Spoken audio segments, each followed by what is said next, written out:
19/6/2021 बाबा के मधुर महावाक्य।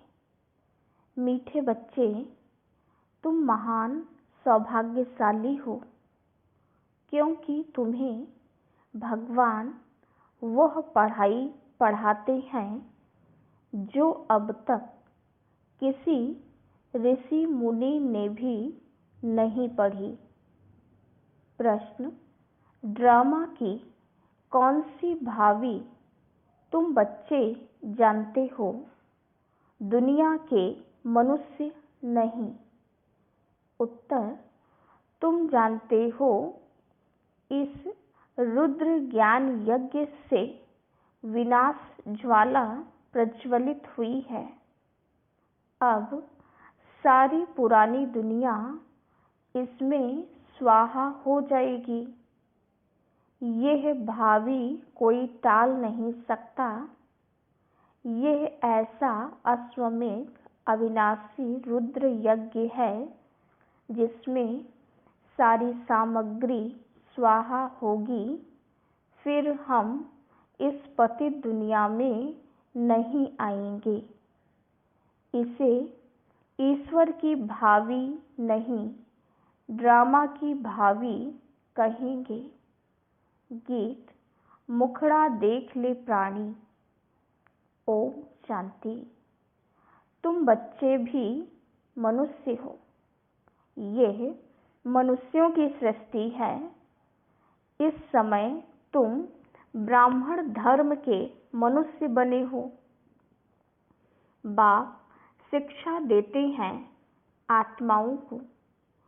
आत्मा को अभी अपने स्वधर्म का पता है कि हम आत्मा इस शरीर को चलाने वाली है। आत्मा का यह रथ है।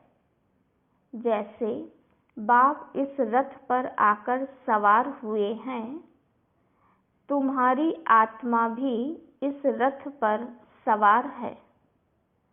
सिर्फ आत्मा को यह ज्ञान भूल गया है कि हम आत्मा शांत स्वरूप हैं। हमारे रहने का स्थान ही मूल वतन में है। यह शरीर हमको यहाँ मिलता है। ऐसे ऐसे अपने साथ बातें करनी है। बाप कहते हैं, तुम आत्मा शांत स्वरूप हो। अगर तुम चाहो हम शांति में बैठें तो अपने को आत्मा समझ शांति धाम के निवासी समझो। थोड़ा समय शांति में बैठ सकते हैं। मनुष्य शांति ही मांगते हैं। मन को शांति चाहिए, ये आत्मा ने कहा। परंतु मनुष्य यह नहीं जानते हैं कि मैं आत्मा हूँ। यह भूल गए हैं। एक कहानी भी है ना, रानी के गले में हार पड़ा था और ढूंढती थी बाहर। तो बाप भी समझाते हैं, शांति तो तुम्हारा स्वधर्म है। बच्चों ने समझा है हम आत्माएं शांत स्वरूप हैं, यहाँ आई हैं पार्ट बजाने। इन ऑर्गन्स से डिटैच हो जाते हैं तो आत्मा शांत है। आत्मा अपने स्वधर्म शांति में जितना चाहे बैठ सकती है। चाहो हम इस शरीर से काम ना करें तो शांत में बैठ जाओ। यह है सच्ची शांति। इनको तुम ढूंढते नहीं। तुम्हारा स्वधर्म शांत है। अभी यहाँ पार्ट बजा रहे हैं। बाप द्वारा मालूम पड़ा है हमने 84 जन्मों का पार्ट बजाया। इन 84 जन्मों के चक्र का कोई को पता नहीं। सिर्फ तुम बच्चे ही समझते हो। पहले हम सूर्यवंशी राजा व प्रजा थे। फिर चंद्रवंशी सो वैश्यवंशी सो शूद्रवंशी बने। अब फिर से हमको सूर्यवंशी बनना है। तुम बच्चे सृष्टि के आदि मध्य अंत को जान गए हो। तुम कितने सौभाग्यशाली हो। बाप तो यथार्थ बात समझाते हैं। यह है ही सद्गति मार्ग। यह समझाना है कि सर्व का सद्गति दाता एक है। अभी जान गए हो। हमको बाबा आकर 21 जन्मों के लिए सद्गति प्राप्त करा रहे हैं। बाहर वाले मनुष्य इन बातों को जानते ही नहीं। तुम ब्रह्मा कुमार कुमारियां ही जानते हो। कोई पूछते हैं तुम बीके क्या जानते हो। परीक्षा तो होनी ही चाहिए कि ब्राह्मण व ब्राह्मणी है व नहीं।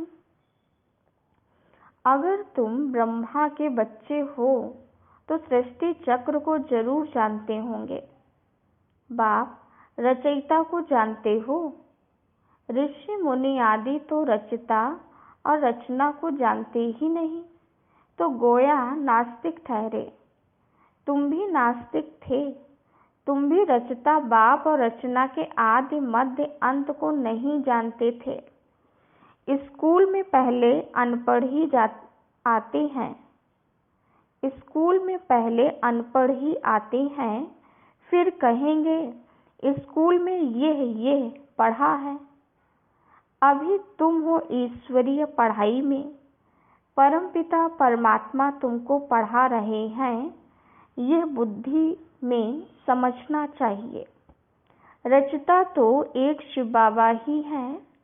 रुद्र ने ज्ञान यज्ञ रचा, यह शास्त्रों में भी है। अब रुद्र और शिव परमात्मा में फर्क तो कोई है नहीं। यह भी है कि रुद्र ज्ञान यज्ञ से विनाश ज्वाला निकली। सिर्फ रुद्र शिव की जगह कृष्ण का नाम डाल दिया है वही गीता। कहते हैं इस ज्ञान यज्ञ से विनाश ज्वाला प्रज्वलित हुई, तो स्वराज्य के लिए यह ज्ञान यज्ञ है। इसमें पुरानी दुनिया स्वाहा होनी है। यज्ञ में सारी आहुति अर्थात सामग्री डालते हैं, सब स्वाहा कर देते हैं। तो इस रुद्र ज्ञान यज्ञ में सारी पुरानी दुनिया स्वाहा हो जाएगी। तुम अब राजयोग सीख रहे हो। इस पतित दुनिया में फिर आएंगे नहीं। यह दुनिया फिर खत्म हो जानी है। तुम जानते हो नेचुरल कैलेमिटीज आदि सब होंगी। यह सारी नॉलेज तुम्हारी बुद्धि में बैठना चाहिए। शिव बाबा कहते हैं मेरी बुद्धि में ही सारा ज्ञान है। बाप सत्य है, चैतन्य है, ज्ञान का सागर है। सृष्टि के आदि मध्य अंत को जानते हैं। ऋषि मुनि तो कहते हैं हम रचयिता और रचना को नहीं जानते। तुमसे कोई पूछेंगे तुमको क्या मिलता है, बोलो जिसको बड़े बड़े ऋषि मुनि आदि कहते थे कि हम रचयिता और रचना के आदि मध्य अंत को नहीं जानते हैं, सो हम जानते हैं। रचयिता बाप के सिवाय रचना के आदि मध्य अंत का राज कोई समझा नहीं सकता। रचयिता ही समझाएंगे। तुमको मालूम है मक्खियों की भी रानी होती है। रानी के साथ पीछे पीछे सब मक्खियां जाती हैं। रानी अर्थात माँ के साथ उनका कितना संबंध है। बेहद का बाप भी आते हैं तो सभी बच्चों को साथ ले जाते हैं। तुम जानते हो बाबा आया हुआ है। हम आत्माओं को साथ ले जाएंगे शांति धाम में। फिर से हमारा सतयुग का पार्ट शुरू होगा। जिस पार्ट बजाने के लिए तुम यह देवी देवता पद पा रहे हो, यहाँ तुम आते ही हो मनुष्य से देवता पद पानी। सब गुण यहाँ धारण करने हैं, इन लक्ष्मी नारायण जैसा बनना है। इनको दिव्य दृष्टि के सिवाय कोई देख ना सके। अभी तुम जानते हो हम सूर्यवंशी देवता बनेंगे। तुम्हारी बुद्धि में है कि स्वर्ग की राजधानी कैसे स्थापन होती है। सतयुग में था ही देवताओं का राज्य, परंतु देवताओं के राज्य में भी फिर राक्षस का आदि दिखाए हैं। ये कोई जानते ही नहीं। भारत कितना पवित्र था। महिमा भी गाते हैं सर्वगुण संपन्न, 16 कला संपूर्ण, संपूर्ण निर्विकारी। उन्हों के आगे माथा भी टेकते हैं। मंदिर भी बहुत बने हुए हैं, परंतु ये पता नहीं कि आदि सनातन देवी देवता धर्म सतयुग का कब और कैसे स्थापन हुआ। भारत जो इतना ऊंच था वो नीच कैसे बना, ये किसको भी पता नहीं है। कहते हैं ये भावी बनी बनाई है, किसकी भावी है वो भी नहीं समझते। ड्रामा की भावी समझें तो समझ में आए। ड्रामा का रचयिता, क्रिएटर, डायरेक्टर कौन है? सिर्फ कह देते ईश्वर की भावी। ड्रामा कहने से ड्रामा के आदि मध्य अंत को जानना चाहिए। सिर्फ किताब पढ़ने से ड्रामा का पता नहीं पड़ सकता, जब तक जाकर कोई ड्रामा देखे नहीं। जैसे अखबार में भी पढ़ा था, एक कृष्ण चरित्र का ड्रामा बना हुआ है, परंतु देखने बिगर कोई समझ थोड़े ही सकता है। देखेंगे तब समझेंगे ड्रामा में यह सब होना है। तुम बच्चे भी ड्रामा को अभी समझते हो। मनुष्य कहते हैं वर्ल्ड की हिस्ट्री ज्योग्राफी का यह चक्र फिरता रहता है, परंतु कैसे फिरता है यह किसको पता ही नहीं। नाम भी लिखे हुए हैं, सतयुग, त्रेता, द्वापर, कलयुग, फिर संगम युग, परंतु मनुष्यों ने समझ लिया है युगे युगे आते हैं। सतयुग त्रेता का भी संगम होता है, परंतु उस संगम का कोई महत्व नहीं है, वहाँ तो कुछ होता नहीं। यह बातें तुम जानते हो। सतयुगी सूर्यवंशियों ने फिर चंद्रवंशियों को राज्य कैसे दिया? ऐसे नहीं कि चंद्रवंशियों ने सूर्यवंशियों पर जीत पाई, नहीं। जो चंद्रवंशी का राजा होता है तो सूर्यवंशी राजा रानी उनको राज्य भाग्य का तिलक दे तख्त पर बिठाते हैं। राजा राम, रानी सीता का टाइटल मिलता है, किसने दिया? कहेंगे सूर्यवंशियों ने ट्रांसफर किया। अब तुम राज्य करो। जो सीन तुम बच्चों ने साक्षात्कार में देखी है, बाकी कोई लड़ाई आदि नहीं लगती है। जैसे किसको राजाई दी जाती है वैसे देते हैं। उन्हों के पैर आदि धोकर उनको राज्य तिलक देते हैं। वहाँ कोई गुरु गोसाई तो होते नहीं है। अब तुम बच्चों की बुद्धि में है हम दैवी स्वभाव वाले बनते हैं। सूर्यवंशी चंद्रवंशी राज्य में हम कितने सुखी होंगे। बाबा हमको दुख से निकाल सुख में ले जाते हैं और कोई सुखी बना ना सके।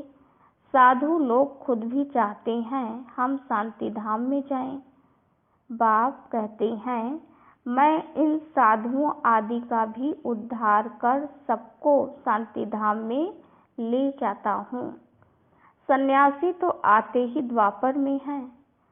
स्वर्ग में हम देवताएं ही रहते हैं, वहाँ भी सेक्शन अलग अलग हैं।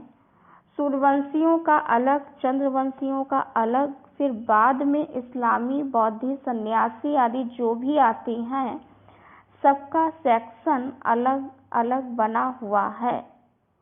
जब हम राज्य करते थे तो दूसरा कोई था नहीं। मूल वतन में भी ऐसी माला नंबरवार बनी हुई है।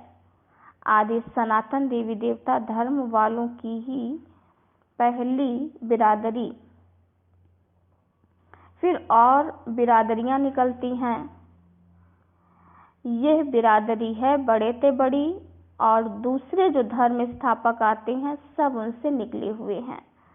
तुम कहेंगे इस्लामियों की है सेकंड नंबर बिरादरी, फिर बौद्धियों की बिरादरी थर्ड नंबर, हम हैं फर्स्ट, बाकी हद की और छोटे छोटे तो लाखों होंगे। यहाँ तो मुख्य है 4 बिरादरियाँ। पहले पहले हम आते हैं, फिर इस्लामी, बौद्धि, क्रिश्चियन आदि आते हैं। अभी हम नीचे गिर गए हैं, हमको ही 84 जन्मले पार्ट बजाना पड़ता है। जो अभी लास्ट में है वही फिर फर्स्ट में होंगे। देवी देवताएं अब पतित होने के कारण अपने को देवी देवता कहला नहीं सकते। देवताओं को तो पूजते हैं, इससे सिद्ध है उन्हों के बिरादरी के हैं। सिख लोग गुरु नानक को मानते हैं, उनकी बिरादरी के हैं। सतयुग में पहला नंबर हमारी बिरादरी है, उनसे ऊंच बिरादरी कोई होती नहीं। हम ऊंच से ऊंच बिरादरी वाले हैं। हम सबसे जास्ती सुख भोगते हैं, फिर वही कंगाल बनते हैं। सबसे जास्ती दुखी यह है, कर्जा भी यह लेते रहते हैं। कितने साहूकार थे, अभी कितने गरीब हैं, सब कुछ गंवा बैठे हैं। ये है ही दुख धाम। अब बाप फिर तुमको सुख धाम का मालिक बनाते हैं, बाकी सब चले जाएंगे शांति धाम। आधा कल्प तुम सुख भोगते हो, बाकी सब शांति धाम में रहते हैं। चाहते भी हैं हम मुक्ति में जाएं, सुख को कागविष्टा समान समझते हैं। उनको सुख धाम का अनुभव ही नहीं है, तुमको अनुभव है। महिमा भी गाते हैं, परंतु पतित होने के कारण भूल गए हैं। अब बाप याद दिलाते हैं, हे भारतवासी, तुम देवी देवता धर्म के हो। द्वापर से नाम बदली कर दिया है। देवता धर्म वाले ही पतित बन गए, गाते भी रहते हैं, हे पतित पावन आओ। बाप ने बताया है, तुम कितने जन्म पावन दुनिया में थे, कितने जन्म पतित दुनिया में हैं, अब फिर पावन दुनिया में जाना है। यह पाठशालाओं की पाठशाला है, यज्ञों का यज्ञ है। सारी पुरानी दुनिया इसमें खत्म होनी है। होलिका जलाते हैं, यह सब पर्व अभी के हैं। आत्मा चली जाएगी, बाकी शरीर खत्म हो जाएंगे। यह नॉलेज कोई सन्यासी आदि दे न सके। गीता में कुछ है, परंतु आटे में लून माना नमक जितना ज्ञान प्रायः लोप हो जाता है। शिव बाबा कहते हैं, हमने यह यज्ञ रचा है, इनमें तन मन धन सब स्वाहा करते हो, जीते जी मरते हो। यह ज्ञान तुमको अभी मिल रहा है। अच्छा, मीठे मीठे सिकीलिधे बच्चों प्रति माता पिता बाप दादा का याद प्यार और गुड मॉर्निंग। रूहानी बाप की रूहानी बच्चों को नमस्ते। हम रूहानी बच्चों की रूहानी बाप दादा को याद प्यार गुड मॉर्निंग और नमस्ते। धारणा के लिए मुख्य सार। पहली पॉइंट, सुख धाम में जाने के लिए अपना दैवी स्वभाव बनाना है। ड्रामा के आदि मध्य अंत के राज को बुद्धि में रख हर्षित रहना है। सबको यही राज समझाना है। दूसरी पॉइंट, स्वराज्य लेने के लिए इस बेहद यज्ञ में जीते जी अपना तन मन धन स्वाहा करना है। सब कुछ नई दुनिया के लिए ट्रांसफर कर लेना है। वरदान, सर्व आत्माओं पर स्नेह का राज्य करने वाले विश्व राज्य अधिकारी भव। जो बच्चे वर्तमान समय सर्व आत्माओं के दिल पर स्नेह का राज्य करते हैं, वही भविष्य में विश्व के राज्य का अधिकार प्राप्त करते हैं। अभी किसी पर ऑर्डर नहीं चलाना है, अभी से विश्व महाराजन नहीं बनना है, अभी विश्व सेवाधारी बनना है, स्नेह देना है, देखना है कि अपने भविष्य के खाते में स्नेह कितना जमा किया है।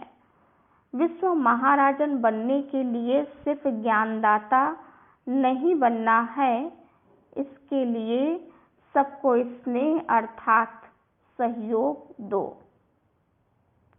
स्लोगन: जब थकावट फील हो तो खुशी में डांस करो, इससे मूड चेंज हो जाएगी। ओम शांति।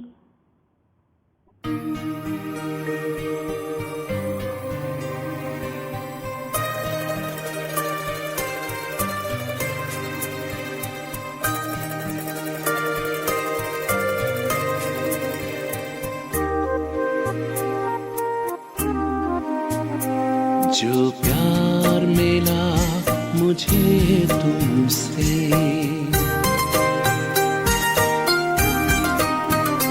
जो प्यार मिला मुझे तुमसे, वर्णन करूं मैं कैसे मुख से। जो प्यार मिला मुझे तुमसे, वर्णन करूं मैं कैसे मुख से। ये दिल जानता है बाबा, दिखता है जो नैनों के नूर से। जो प्यार मिला मुझे तुमसे,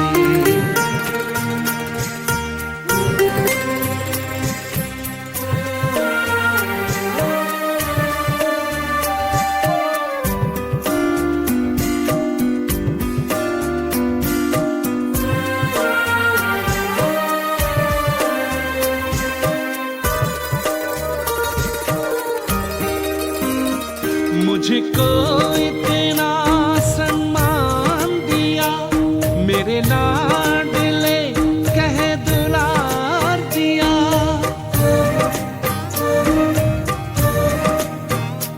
मुझको इतना सम्मान दिया, मेरे लाडले कह दुलार दिया। मेरे इन भूलों को माफ किया और दिव्य गुणों से श्रृंगार किया।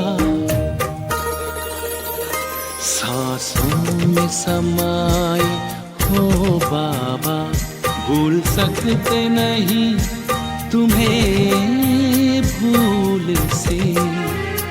जो प्यार मिला मुझे तुमसे,